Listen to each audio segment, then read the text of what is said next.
ठीक है, स्टार्ट करते हैं हम लोग आज का क्लास। लास्ट डे हम लोग लाइन ऑर्गेनाइजेशन पूरा हो गया था, राइट?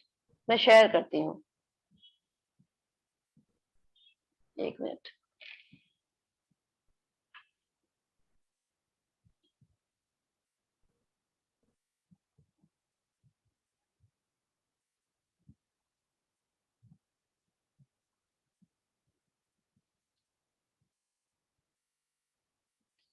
गुड मॉर्निंग सबको। ठीक है,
स्क्रीन शेयर्ड है, स्क्रीन दिख रहा है आप लोगों को?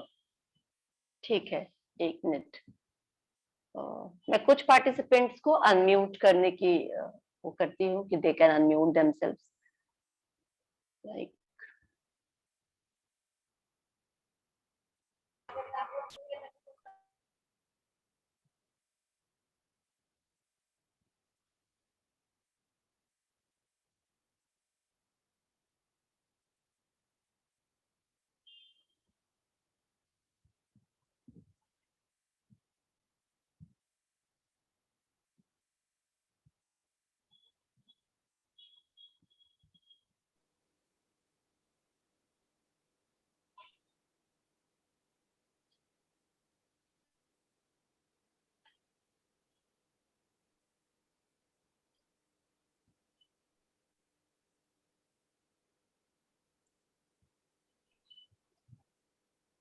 ठीक है, कुछ लोगों को मैंने अनम्यूट करने का अलाउ किया है।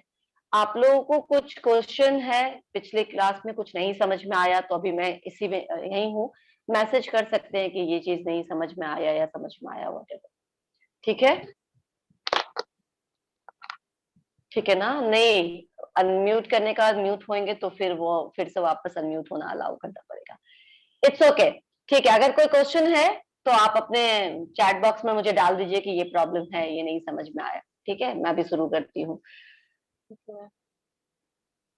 वापस से। हम लोग को लाइन एंड स्टाफ ऑर्गेनाइजेशन हमने कर लिया था, ये वाला। ये सारा हाँ, अब लाइन एंड स्टाफ करना था।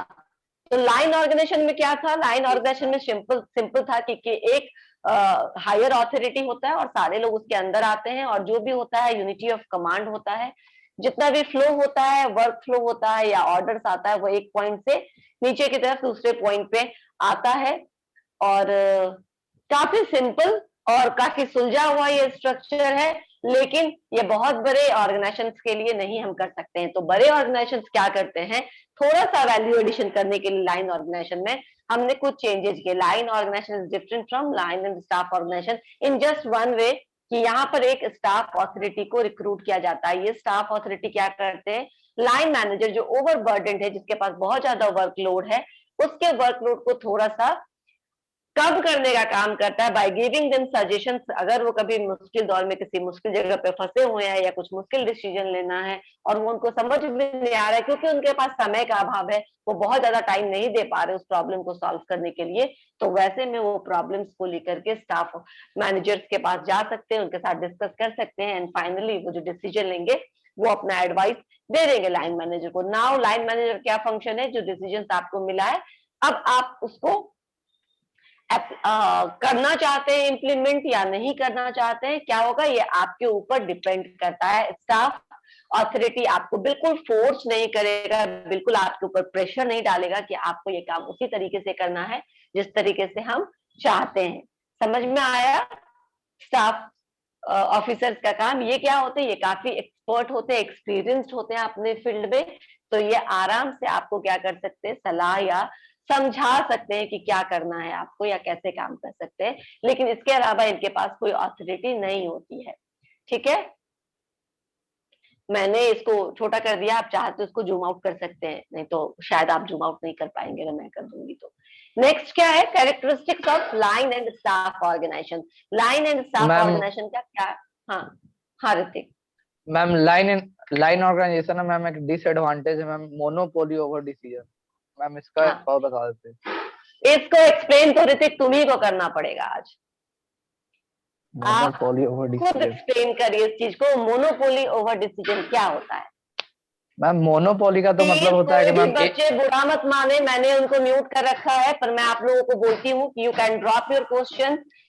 मेरी ये बाध्यता है कि मुझे म्यूट करना पड़ रहा है, तो प्लीज कोई भी माइंड मत करना, क्योंकि आपके क्लास में आकर के कोई थर्ड पार्टी जो आपके क्लास का स्टूडेंट ना हो, मे बी वो इंटर कर जाए आपके नाम रोल नंबर से और कुछ न्यूसेंस क्रिएट करे तो अच्छा नहीं लगेगा हम लोगों में से किसी को नहीं, इसलिए मैंने सबको म्यूट रखा है।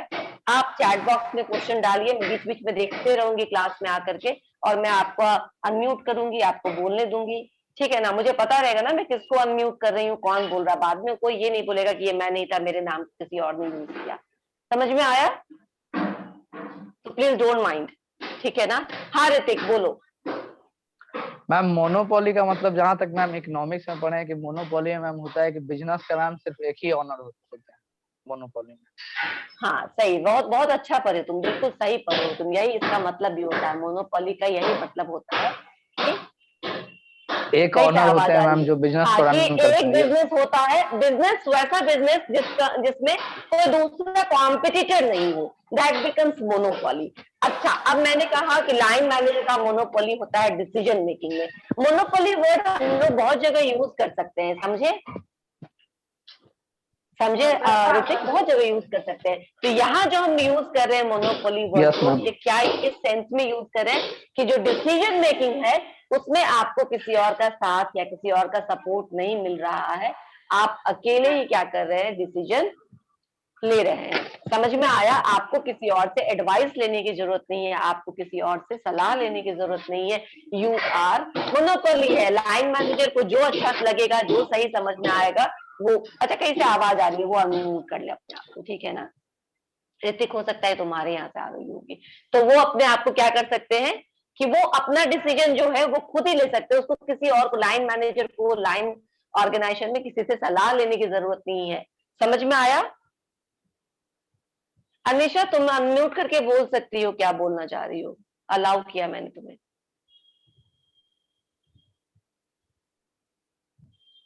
अनम्यूट करके बोलो क्या बोलना है। हम्म।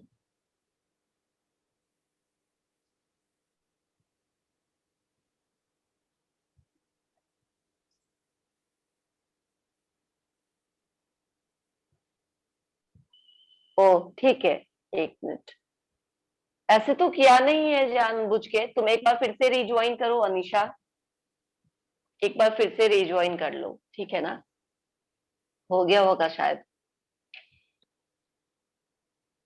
Late me check. ठीक है, अब देखो। हाँ ठीक है, ओके। तो ये बात समझ में आ गई ऋतिक, आगे बढ़े।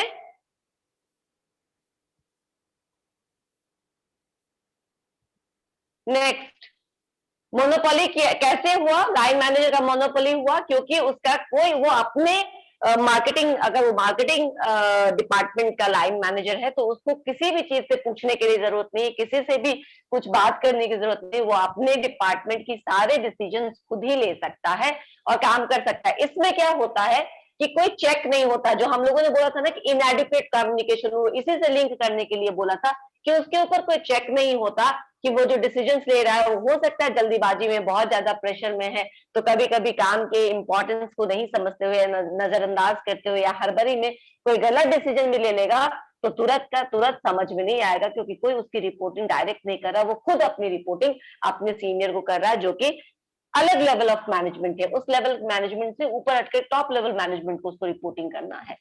क्लियर हुआ? तो इमीडिएट कोई खास उसके ऊपर सुपरविजन नहीं है। और मोनोपोली समझ में आया? ठीक है, आगे बढ़ते हैं हम लोग। लाइन एंड स्टाफ मैनेजमेंट मैंने बताया, characteristics of line and staff organisation का देखेंगे। सबसे पहला क्या है कि ऑब्वियसली यहाँ पे स्टाफ अथॉरिटी को जोड़ दिया गया है, तो थिंकिंग काम को, यानी कि सोचने वाले काम को और करने वाले काम को एक दूसरे से अलग कर दिया गया है। Now line managers are responsible for execution and staff managers are responsible for thinking part, like कि क्या होना चाहिए इसका सॉल्यूशन। स्टिल यहाँ पे भी लाइन मैनेजर के पास ये अथॉरिटी है कि आपको जो स्टाफ एग्जीक्यूटिव्स ने बोला, जो आपको सलाह दिया, वो आपको सही लग रहा है या नहीं। अगर आपको वो सही लग रहा है तो आप उसको इम्प्लीमेंट करिए, उस पर एग्जीक्यूट करिए उस प्लान को, और अगर आपको गलत लग रहा है या आपको उसमें कुछ अपने तरीके का मॉडिफिकेशन चाहिए, चेंज चाहिए, तो आप चेंज कर सकते हैं। अभी भी आपको स्टाफ मैनेजर क्या करेगा, फोर्स या प्रेशर नहीं कर सकता है लाइन एंड स्टाफ ऑर्गेनाइजेशन में भी।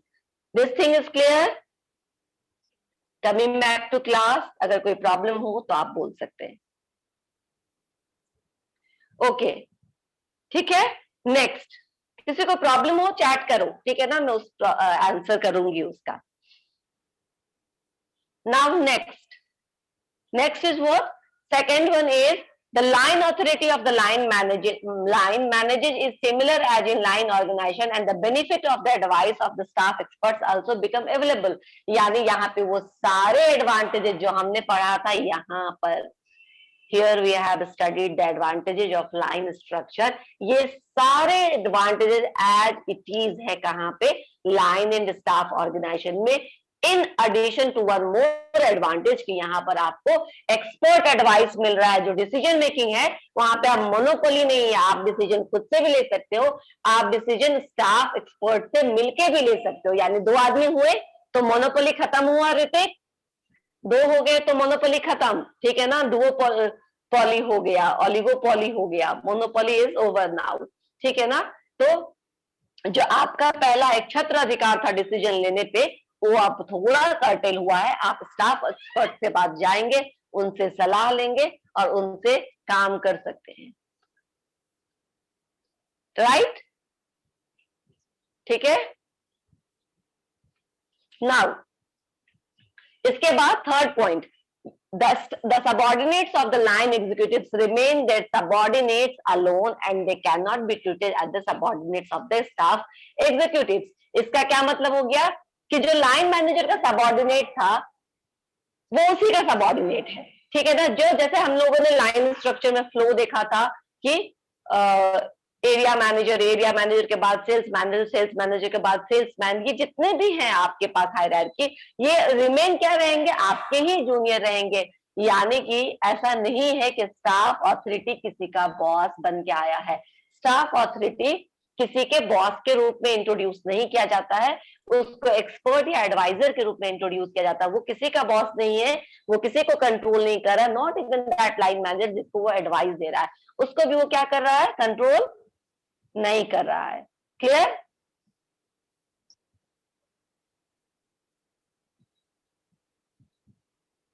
ठीक है।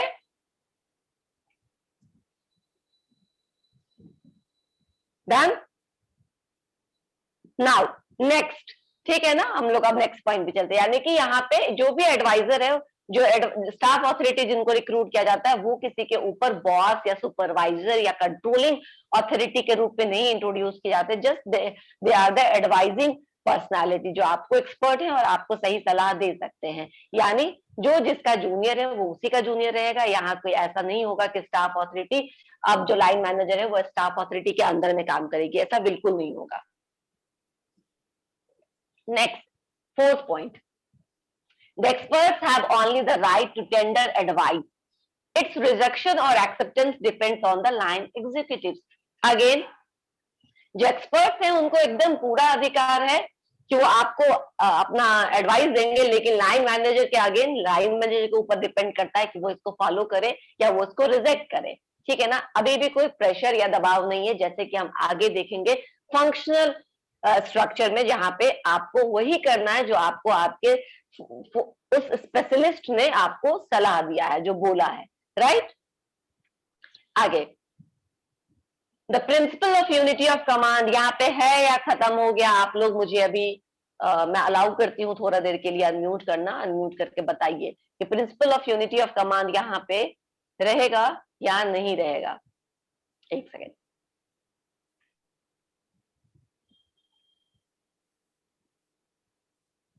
हाँ बताइए, principal of unity of command रहेगा या नहीं रहेगा?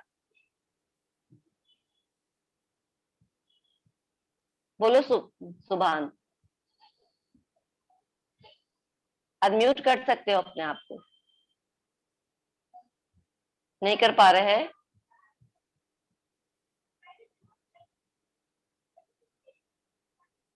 यस, रहेगा, रहेगा, यानी कि यहाँ पे यूनिटी ऑफ कमांड क्या है?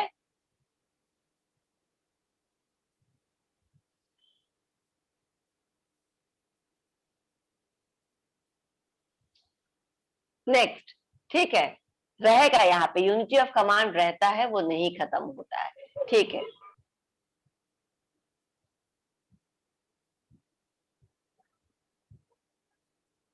हाँ प्रत्यय बोलो, अनम्यूट किया, बोलो। वो नहीं है मैम, मैम और मतलब सिंगल सेट पे टाइम दिया जाता है। मैम छोटा सा आग्रह मैम, कर दीजिए मैम म्यूट, मैम नहीं कोई कुछ बोलेगा, रिक्वेस्ट है ma'am as a CR of नहीं नहीं, तुम गारंटी नहीं ले सकते प्रत्यय, यहाँ जरूरी नहीं तुम्हारे क्लास के बच्चे ही ज्वाइन करें, यहाँ पे बहुत सारे बच्चे हैं और तुम सारे बच्चों का लेवल नहीं जानते हो, ठीक है ना, तो यू कैन नॉट गारंटी। मैंने कुछ बच्चों को ऐसा म्यूट कर रखा है, बाकी सबको अलाउ किया, और आप लोगों सबसे मैं चाहती हूँ कि ट्राई टू अंडरस्टैंड दिस। ऐसे हम कभी करते नहीं थे, लेकिन अभी प्रॉब्लम्स हैं तो मैं मुझे ऐसे करना पड़ रहा है। नाउ नेक्स्ट, ठीक है ना, नहीं समझ में आए चैट करिए, ठीक है ना, मैं उस सवाल का जवाब दूंगी। नेक्स्ट क्या है इसके अलावा इस प्रिंसिपल में, मैं इसीलिए बार बार आ भी रही हूँ यहाँ पे क्लास में बार बार। Next, fifth point, the principle of unity of command remains implemented because orders are received again here from the one point only. सारे ऑर्डर्स एक ही जगह से आते हैं, जो स्टाफ अथॉरिटी वो सिर्फ आपको एडवाइस देता है। Now the movement of authority is from top to bottom, ये कॉमन है, लाइन अथॉरिटी में भी टॉप टू बॉटम है मूवमेंट ऑफ अथॉरिटी, यानी आपका सीनियर आपको देता है रिस्पॉन्सिबिलिटी असाइन करता है और काम को परफॉर्म करने के लिए आपको फ्रीडम भी देता है, अथॉरिटी भी देता है, सेम यहाँ पे भी है। चलो थोड़ा सा इसको जूम करके देख लो, यही है लाइन एंड स्टाफ स्ट्रक्चर का डायग्राम, कि क्या है ये, प्रेसिडेंट है, प्रेसिडेंट के नीचे president top most top level management के अंदर आ गया। अब यहाँ पे क्या है, vice president sales, vice president production, vice president finance, ये सारे हैं, ये सारे प्रोडक्शन डिपार्टमेंट का अपना एक लाइन है, वाइस प्रेसिडेंट फाइनेंस का अपना एक लाइन स्ट्रक्चर है, सेल्स का अपना एक स्ट्रक्चर है, मार्केटिंग का अपना स्ट्रक्चर हो सकता है, एचआरएम का अपना स्ट्रक्चर हो सकता है, सबका अपना लाइन स्ट्रक्चर है। और एज ए लीगल एडवाइजर क्या मिला है आपको, एडवाइस देने के लिए। एज ए मार्केटिंग एक्सपर्ट क्या मिलेगा आपको, एज ए टेक्निकल एक्सपर्ट क्या मिलेगा आपको, टेक्नोलॉजिकल एडवाइस देने के लिए, मार्केटिंग एडवाइस देने के लिए। एचआर डिपार्टमेंट को क्या मिलेगा, एडिशनल एक एचआर एक्सपर्ट मिलेगा, जो उसको एचआर रिलेटेड अगर कोई बहुत बड़ी प्रॉब्लम आती है तो उससे कैसे वो निकल सकते हैं, कैसे सेल आउट हो सकते हैं, वो उनको एडवाइस देंगे, ठीक है ना। अगेन उसको इम्प्लीमेंट करना है, आपको अपने डिपार्टमेंट में लेना है नहीं लेना, इट्स अप टू, इस डायग्राम के हिसाब से वाइस प्रेसिडेंट प्रोडक्शन का अगर प्रॉब्लम है तो उनके ऊपर डिपेंड करेगा, फाइनेंस का अगर प्रॉब्लम है तो वाइस प्रेसिडेंट फाइनेंस पे ऊपर डिपेंड करेगा कि वो इसको इम्प्लीमेंट करना चाहते हैं कि नहीं करना चाहते, ठीक है। अभी भी यूनिटी ऑफ कमांड है, क्योंकि प्रेसिडेंट इन सबको दे रहे हैं ऑर्डर्स, और ये सब अपने अपने डिपार्टमेंट्स के लोगों को दे रहे हैं, इनके ऊपर कोई मल्टीपल बॉस नहीं है। क्लियर? एक सेकेंड, यहां तक क्लियर हो गया? हम लोग फिर इसके बाद एडवांटेज देखेंगे इसका। एक मिनट,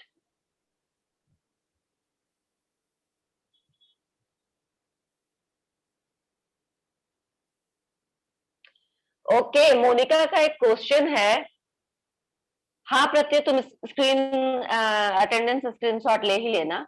मोनिका का एक क्वेश्चन है, हम लोग उस क्वेश्चन पे भी चलते हैं। उसका क्वेश्चन है कि ऑर्गेनाइजेशन में जॉब स्पेसिफिकेशन होता है, पर क्या वहां जॉब रोटेशन नहीं होना चाहिए? तो ये किसने कह दिया मोनिका आपसे कि जहां पे जॉब स्पेसिफिकेशन होता है वहां पे जॉब रोटेशन नहीं होता? आपको जॉब स्पेसिफिकेशन मालूम है क्या होता है? मैं आपको अभी थोड़ा सा अनम्यूट करती हूँ, आप बताइए मुझे कि एक सेकेंड मोनिका, आई अनम्यूटेड योरसेल्फ, अनम्यूट करके आंसर करिए।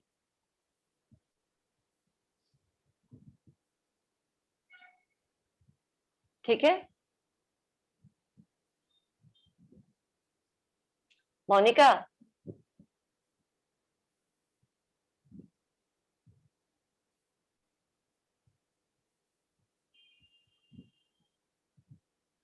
ओके, उसके एंड पे नॉइज है। फिर मैं आपको बता रही हूं कि क्या है।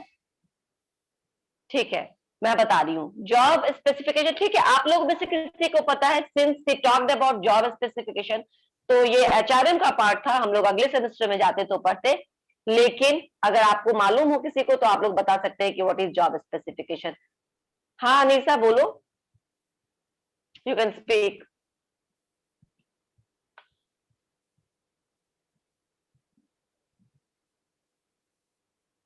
अनीशा आपने हैंड रेज किया, आप बोल सकती हैं, बताइए।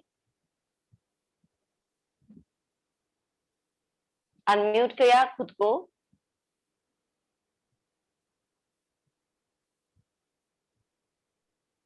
नहीं आ रहा है तुम्हारी आवाज नहीं आ रही है निशा,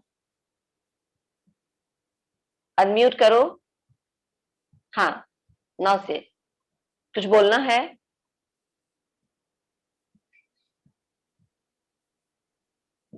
मुझे आवाज नहीं आ रही है निशा, क्यों, पता नहीं क्यों। सर आपको आवाज आ रही है क्या?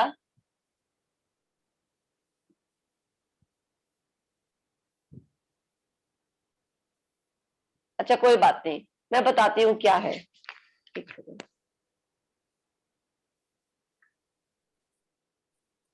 कनेक्ट करिए इससे।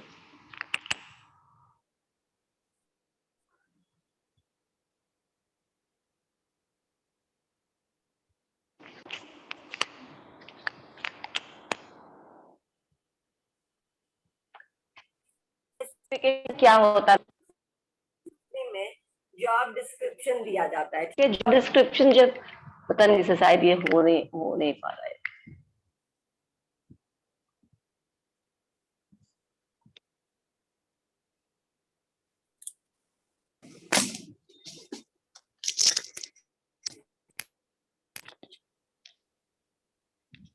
चलो अभी कोशिश करो बोलने का अनीशा।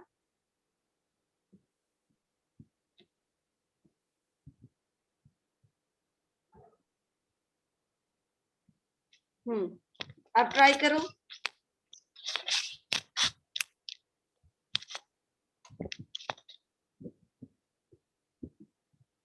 अभी बोल पा रहे हो क्या?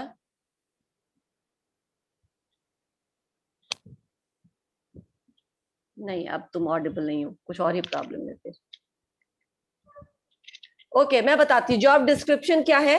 जॉब डिस्क्रिप्शन, जॉब स्पेसिफिकेशन में एक एम्प्लॉय, एक मिनट, मोनिका ने आंसर किया है, मैं एक बार पढ़ देती हूँ वो। जॉब स्पेसिफिकेशन में एक एम्प्लॉय काम करते करते इतना एक्सपर्ट हो जाता है। नहीं, ये नहीं है जॉब स्पेसिफिकेशन का मतलब, गलत समझा है आपने मोनिका, इसीलिए आपको ये प्रॉब्लम हुई है। देखो, जॉब एनालिसिस में थोड़ा सा डिस्कस करती हूँ, ये ऑर्गेनाइजेशन से अलग है। ऑर्गेनाइजेशन में हर एक जॉब के लिए, हर एक पोजीशन के लिए जॉब एनालिसिस बनाया जाता है, यानी जॉब का डिटेल्ड स्टडी। सपोज करो कि किसी को एज ए ब्रांच मैनेजर काम करना है, तो ब्रांच मैनेजर को क्या क्या काम करना पड़ेगा, ठीक है ना।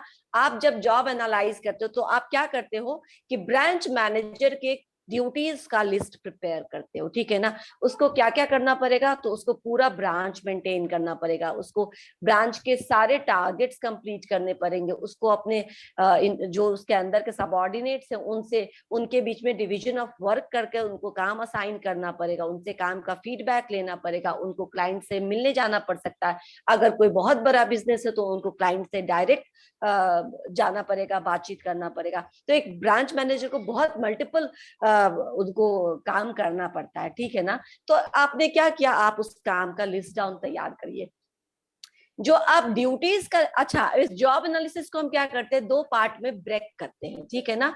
एक पार्ट को हम बोलते हैं जेडी, जॉब डिस्क्रिप्शन, और एक पार्ट को हम बोलते हैं जेएस, जॉब स्पेसिफिकेशन। थोड़ा समझ लेना, जॉब डिस्क्रिप्शन क्या है, list of all the duties which a branch manager need to perform. एक ब्रांच मैनेजर को जो जो काम करना है वो सारे काम उस ड्यूटी में लिखे रहते हैं, उस लिस्ट में लिखे रहते हैं, जो जॉब डिस्क्रिप्शन कहलाता है, ठीक है। अब जॉब स्पेसिफिकेशन क्या है, तो इस काम को करने के लिए मान लो कि आपको क्लाइंट से बात करनी पड़ेगी, मान लो कि आपको आपके अंदर जितने भी सबऑर्डिनेट्स है सबके बीच में डिवीजन ऑफ वर्क देना करना पड़ेगा, फिर उनसे फीडबैक लेना पड़ेगा, फिर उनको मोटिवेट करना पड़ेगा, उनके साथ कम्युनिकेट करना पड़ेगा। सारा काम होता है ब्रांच मैनेजर को, they do all this things. Attendance पे नजर रखनी पड़ेगी, सब लोग टाइम से आते हैं कि नहीं आते हैं, डिसिप्लिन मेंटेन करके रखना पड़ेगा अपने ब्रांच में। आउटगोइंग एंड इनकमिंग जो कस्टमर्स हैं उनको ठीक से सर्विस मिल रहा है कि नहीं मिल रहा है, ये ध्यान रखना पड़ेगा। Everything you have written in where you in the job list, that becomes job description. दूसरा पार्ट मैंने बताया कि जॉब एनालिसिस कब कंप्लीट होता है, दो पार्ट में कब कंप्लीट होता है, जब ये किस ऑर्गेनाइजेशन में आता है मैम, मैं बताऊंगी ऋतिक, ये किसी ऑर्गेनाइजेशन में नहीं आता है। जॉब डिस्क्रिप्शन या जॉब एनालिसिस एचआरएम का हिस्सा है, ठीक है ना। ये हर एक ऑर्गेनाइजेशन में हर एक जॉब के लिए प्रिपेयर करना, एटलीस्ट की पोजीशंस के लिए, की पोजीशंस के लिए आपको प्रिपेयर करना पड़ेगा, ताकि आपको आइडिया आ जाए कि इसके जो जूनियर होंगे उनको क्या क्या काम करना पड़ सकता है। मैं फिर से बताती हूँ आपको, तो जॉब डिस्क्रिप्शन में लिस्ट ऑफ एक्टिविटीज आपने नोट डाउन कर लिया, ठीक है, कि एक ब्रांच मैनेजर को क्या क्या करना है, एक एयर हॉस्टेस को क्या करना है। तो एविएशन कंपनी क्या करती है, अपने एयर हॉस्टेस के ड्यूटीज एंड रिस्पॉन्सिबिलिटीज का एक लिस्ट बना लेती है, वो उसका क्या हो जाता है, वो उसका हो जाता है जॉब डिस्क्रिप्शन, राइट। अब जॉब स्पेसिफिकेशन क्या होगा, ब्रांच मैनेजर वाला ही एग्जांपल लेते हैं। तो ब्रांच मैनेजर को वो काम करने के लिए क्या क्या उसमें होना चाहिए, उसमें क्या क्या होने चाहिए मैं बताती हूँ। सबसे पहले तो लीडरशिप स्किल होना चाहिए, वो पढ़ा लिखा है, ग्रेजुएट या एमबीए या कुछ इस तरीके का उसके पास डिग्री होना चाहिए, या फिर वो पढ़ा लिखा होना चाहिए, कैलकुलेशंस में अच्छा होना चाहिए, फिर मोटिवेट कर सके, मैनेजेरियल और लीडरशिप स्किल उसमें होना चाहिए, कस्टमर से इंटरेक्ट करना पड़ेगा इसलिए कम्युनिकेशन स्किल उसका अच्छा होना चाहिए, आई साइट्स अच्छे होने चाहिए ताकि वो चेक को डीडी को ठीक से देख सके, या फिर कोई क्लाइंट के साथ अगर कोई डील है तो जब साइन करता है तो ठीक से देख सके कि क्या सब कुछ प्रॉपर है, राइट। तो ये होना चाहिए, मतलब उसमें जो भी उसमें देखो, मैं बताती हूँ, जब हम लोग फॉर्म भरते हैं ना तो फॉर्म में दोनों ही इंफॉर्मेशन होता है, वैकेंसी फॉर फलाना पोस्ट, मान लो कि vacancy for store incharge post आता है, तो स्टोर इंचार्ज को लिखा रहता है कि क्या क्या आपके होना चाहिए, यानी आप में कितने साल का आपके पास एक्सपीरियंस होना चाहिए, क्या आप एज ग्रुप आपका क्या होना चाहिए, जेंडर क्या होना चाहिए, आपको किस किस सिचुएशन में काम करना पड़ सकता है। जैसे फौजियों को माइनस टेम्परेचर में काम करना पड़ता है, तो ये पहले से डिक्लेयर होता है कि आपको वहां काम करना पड़ेगा, राइट। स्पेसिफाइड रहता है ये, आपका एज फलाना होना चाहिए, आपका आईसाइट ठीक होना चाहिए, आपका हाइट ये होना चाहिए। तो आप जो भी फॉर्म भरते समय इंफॉर्मेशन देते हो उस फॉर्म में कि हाँ yes I am a female, ठीक है ना, married unmarried whatever, educated graduate masters, ठीक है, या फिर कोई डिप्लोमा व्हाटएवर, आप ये सारे इंफॉर्मेशन देते हो। अब वो टैली करता है कि मुझे जो जो काम तुमसे करवाना है और तुम्हारे पास जो जो डिग्रियां हैं, जो जो एलिजिबिलिटी है, जो जितना एक्सपीरियंस है, जो एज ग्रुप के हो तुम, क्या ये सब सही है इस काम को करने के लिए। अगर हाँ तो they will call you for interview, they will call you for examination, और अगर नहीं तो they will not call you for examination for interview. समझ में आया जेडी क्या है और जेएस क्या है। जेएस तुम फर्निश करते हो, स्पेसिफिकेशन है जेएस कि जो जो ड्यूटीज हमको करने हैं उस ड्यूटी को करने के लिए आपके पास क्या स्किल क्या टैलेंट, क्या डिग्री, क्या एज ग्रुप, क्या कितना एक्सपीरियंस वगैरह होना चाहिए, क्या आपका मेंटल और क्या आपका फिजिकल विगर होना चाहिए। समझ में आया? अभी समझ में आया या अभी कुछ कंफ्यूजन है? एयर हॉस्टेस है तो उसको क्या होना चाहिए? पोलाइट होना चाहिए, उसको पेशेंट होना चाहिए, उसको अच्छे से सर्विस देने में उकताहट नहीं होनी चाहिए, उनको कस्टमर के कंप्लेंट्स को सुन करके उसको खत्म करके वापस उनसे फीडबैक लेना चाहिए कि now how you are feeling, क्या आपका सारा प्रॉब्लम सॉल्व हो गया या अगर और भी कोई प्रॉब्लम है। इस तरीके से बातचीत, इंटरेक्टिव स्किल में बेटर होनी चाहिए, बेटर कम्युनिकेशन स्किल होना चाहिए, ये उनका जॉब है। हाँ, एज ग्रुप क्या होना चाहिए? बहुत ज्यादा ओल्ड एज नहीं होना चाहिए, क्योंकि यू नीड टू फ्लाई। हो सकता है आपको 24 घंटे फ्लाई करना पड़े, तो आपका जो हेल्थ है वो अच्छा होना चाहिए, वो सपोर्टिव होना चाहिए, आपको ऑक्सीजन की कोई इस तरीके की प्रॉब्लम नहीं होनी चाहिए कि काफी ऊपर जाने पे आपको ऑक्सीजन का प्रॉब्लम होने लगता है ना। ये सब इंफॉर्मेशन आप देते हो ना। ये हो गया जॉब स्पेसिफिकेशन का पार्ट, और आपको क्या क्या करना पड़ेगा वो जेडी का पार्ट। क्लियर हुआ मोनिका? तो अभी कंफ्यूज नहीं होना कि जहां पे जॉब स्पेसिफिकेशन होता है वहां पे रोटेशन होता है कि नहीं होता है। जॉब रोटेशन अलग पार्ट है and job specification is different thing. Okay, ठीक है। और ऋतिक, ये किसी ऑर्गेनाइजेशन के टाइप के बारे में हम बात नहीं करते। This is the HRM part, this is the general thing कि जब हम ह्यूमन रिसोर्स मैनेजमेंट प्लानिंग करते हैं कि हमको किस तरीके से लोगों को हायर करना है, किस बैकग्राउंड के लोगों को हायर करना है। ठीक है, अगर डॉक्टर्स हायर, किसी हॉस्पिटल को अगर डॉक्टर हायर करना है तो क्या वो बोलेगा कि मुझे इंजीनियर्स चाहिए? नहीं चाहिए, राइट? क्योंकि उसको डॉक्टर्स चाहिए, उसको मेडिकल ग्रेजुएट चाहिए, तो वो मेडिकल ग्रेजुएट का निकालेगा कि ये मेडिकल ग्रेजुएट, और ये डॉक्टर्स क्या, मान लो हाईली स्पेशलाइज ऑर्थोपेडिक्स के लिए तो orthopaedics specialisation, ENT specialist, gynaecologist, इस तरीके से डिफरेंट डिपार्टमेंट वाइज वो स्पेशलिस्ट निकालता है ना। ये निकालने का बेसिस है उसके पास जॉब डिस्क्रिप्शन है, उसको पता है कि गायनोलॉजिस्ट को क्या करना पड़ेगा, एक ऑर्थोपेडिक्स को क्या करना पड़ेगा, एक नियोनेटल डॉक्टर जो होता है उसको क्या करना पड़ेगा। क्यों? क्योंकि ऑलरेडी आपके पास जेडी है, क्या क्या काम करना पड़ेगा ये उसके पास डिग्रियां हैं, यानी इसको ये आता होगा, आप ले आ सकते हैं उसको अंदर। समझ में आया स्पेसिफिकेशन और description? The coming back to organisation. ठीक है, अब हम advantage of this line and staff structure का एडवांटेज देखेंगे। सिंपल है, सबसे पहले है साउंड ऑर्गेनाइजेशन। साउंड ऑर्गेनाइजेशन मतलब कि अगेन यहाँ पे क्या है, सारे एडवांटेजेस तो आपको जैसा था वहां पे line and staff line structure में वो है ही यहाँ पे। साउंड ये और भी बेहतर बना दिया गया, कैसे? क्योंकि आपको एक स्पेशलिस्ट सर्विस प्रोवाइड हो रहा है, ठीक है ना। आपके पास एक स्पेशलिस्ट पर्सन है जो किसी प्रॉब्लम को अच्छे से समझ सकता है और आपको अपना वो एक्सपर्ट एडवाइस दे सकता है, तो और आपका ऑर्गेनाइजेशन जो होगा वो बेहतर होगा और ज्यादा ग्रो करेगा। ठीक है। Second, specialisation possible. Specialisation possible कैसे है? इसलिए पॉसिबल है स्पेशलाइजेशन क्योंकि वहां जो लाइन मैनेजर जिसको सारा मल्टीपल टास्क वो करता था अकेले ही, अब उसको क्या है, उसको मल्टीपल टास्क करने की जरूरत नहीं है, वो किसी एक काम पे अच्छे से फोकस कर सकता है। और जो स्टाफ अथॉरिटी है वो उसको अगर बहुत कोई ग्रीन प्रॉब्लम है, अगर कोई समस्या है तो उसको वो रेफर कर सकता है, उनसे वो सलाह लेकर के उसको इम्प्लीमेंट कर सकता है। तो स्पेशलिस्ट हो गए, थिंकिंग वाले काम अपने प्लानिंग वाले पार्ट पे ज्यादा, थिंकिंग और प्लानिंग वाले पार्ट पे ज्यादा ध्यान देंगे, और जो लाइन मैनेजर्स है वो किसी पर ध्यान देंगे, वो काम करने वाले पर, ठीक है ना, उस चीज को एग्जीक्यूट करने पे ज्यादा फोकस कर सकते हैं क्योंकि अब वो ज्यादा फ्री है। थर्ड पॉइंट है advantage of line organisation. Line organisation के सारे एडवांटेज यहाँ पर एज इट इज है, इसीलिए आपको लाइन एंड स्टाफ ऑर्गेनाइजेशन का एक और ये भी एडवांटेज है कि आपको एक एडिशनल एडवांटेज मिला है, लेकिन आपसे कुछ कट नहीं हुआ है, ठीक है ना, आपसे कुछ लिया नहीं गया वापस, आपको बल्कि दिया ही गया है। तो वो सारे एडवांटेज यहाँ है। Along with this advantage you have additional advantage, you have additional support of staff authority. Fourth one है रिसर्च फैसिलिटीज। रिसर्च फैसिलिटीज, इसको कोई एक्सप्लेन कर सकता है? हैंड रेज करेगा तो मैं उसको अनम्यूट करूंगी। How you can explain research facilities under line and staff organisation?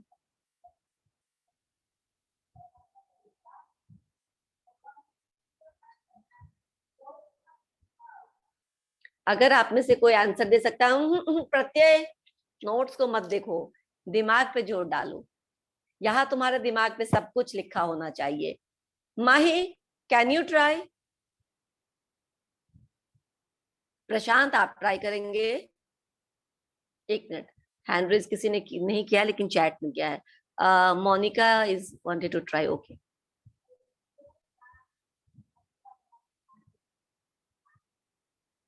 चलो मोनिका ट्राई करो। मैंने आपको अनम्यूट तो किया, आप देख लीजिए आप कर सकती है अपने आप को अनम्यूट की नहीं।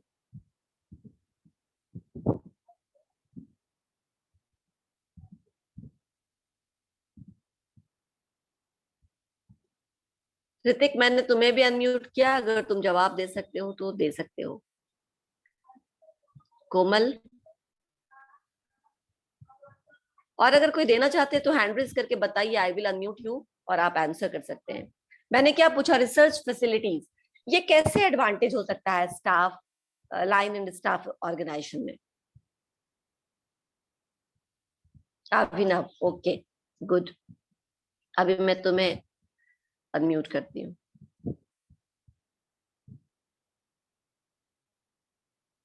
हाँ अभिनव, आंसर करो। Good boy.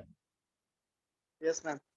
Ma'am research facility हुआ कि जो ऑर्गेनाइजेशन में जो भी एक्सपेरिमेंट या टेस्टिंग ये सब वगैरह होता है रिसर्च करने के लिए, उसको ऑर्गेनाइजेशन को प्रोवाइड कराना चाहिए, फंड देना चाहिए उसको। देना चाहिए की बात नहीं कर, अभी अनम्यूट मत करना, अपने आप को म्यूट मत करना, ठीक है? मैं Yes. देना चाहिए की बात नहीं कर रही हूँ, मैं ये बात कर रही हूँ कि लाइन स्टाफ ऑर्गेनाइजेशन में रिसर्च फैसिलिटीज बढ़ जाता है, यानी रिसर्च के ऑप्शंस आ जाते हैं।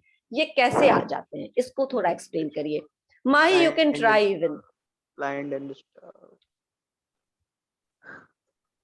Ma'am training, yes. वो लोग डिस्कवर करते कुछ न्यू प्रोसीड्यूर्स जो बेनिफिट करता है एंटरप्राइज को। हाँ देखो मैं बताती हूँ, चलो लगता है I have to answer this, मैं करती हूँ। Yes ma'am. ठीक है, ये एक्चुअली क्या है कि लाइन एंड, हम जब बोलते हैं कि लाइन एंड स्टाफ स्ट्रक्चर में रिसर्च फैसिलिटीज क्या हो सकता है कि आ सकता है, ठीक है? रिसर्च फैसिलिटीज बढ़ जाते हैं, ठीक है? कैसे बढ़ जाते हैं? क्योंकि जो स्टाफ अथॉरिटी है ना, उसके पास कोई काम नहीं है। उसके पास क्या काम है? तो आपको कोई प्रॉब्लम होगा तो आप जाओगे वो प्रॉब्लम लेकर कर पूछोगे कि सर इसका सॉल्यूशन बता दीजिए, आप तो जानते हैं, तो वो आपको, उसके पास है, वो आपको बता देगा। फिर वो क्या है? फिर वो खाली है, क्योंकि उसको करना तो कुछ नहीं है, सिर्फ सोचना का काम है। तो सोचेगा क्या? रिसर्च करेगा,